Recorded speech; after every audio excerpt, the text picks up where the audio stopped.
We don't negotiate with terrorists. Now, how often have you heard that in a movie? Like it's the President of the United States or, some government official or a police officer or whatever. We don't negotiate with terrorists. Well, guess what?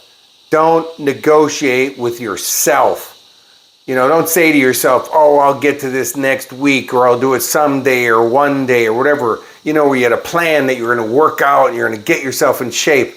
But then we start to put it off and we start to think our way through this and past it, and then we don't get to it.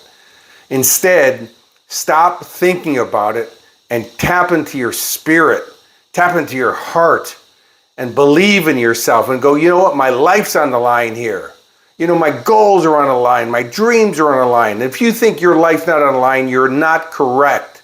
It is. Time is whizzing by. Ask anybody who's in their 70s or 80s, and they'll tell you how fast it all went.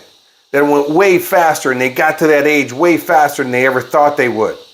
I got to tell you, being in my 60s, I'm like, what happened to my 40s and my 50s? Wow, they just whizzed by, right? So don't negotiate. If you're not going to negotiate with terrorists, then don't negotiate with yourself. Get yourself into action. Get into it every day. Work on your goals and dreams. Because here's the thing I don't want you to think about. So let's think about your health and fitness for a second. And then this really will apply to all areas. Today is the day to make that decision. How do you want to do the rest of your life? Do you want to keep getting in worse and worse shape? Feeling worse and worse about yourself? Finally to the point where you start getting sick and consistently going to the doctor's office and to the hospital and one ailment after the next until pretty soon the quality of your life is robbed from you. And it's the same thing with your finances and your happiness and your fulfillment. Do you want the quality of your life to get worse and worse? Because in life, either you evolve or you dissolve. You either grow or you decay. Nothing stays the same. And think about it. Who in your life do you know that they're regularly in the doctor's office or in the hospital and they go from one ailment to the next? Everything's just declining. We all know somebody, right? Well, guess what? Those people were young people once too. Those people were teenagers once too, with a lot of energy and excitement about life. Those people went through their 20s too. So how do you want to do it? And by the way, if you don't make the decision, well, then you're decaying.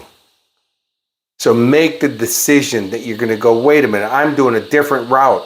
I'm going to turn this around. And if you're going to go, but you don't understand, Keurig, there's a whole history of heart disease or cholesterol or cancer in my family. Okay. Do you want that to be your legacy, that you have to follow what came before you? Or do you want to be the decision maker who not only changes it for you, but sets the example for everybody who comes after you? Look, I can tell you in my family there was heart disease and cholesterol, and both my mom and my dad both died of lung cancer from smoking cigarettes. That's not my destiny. And that's not what I'm going to teach my son. It's not what I teach my son. So be different. Make a decision and stop negotiating with yourself. Don't make yourself the terrorist and then you're negotiating with yourself. Stop negotiating. I hope that makes sense. Until I talk with you again, have a most outstanding day.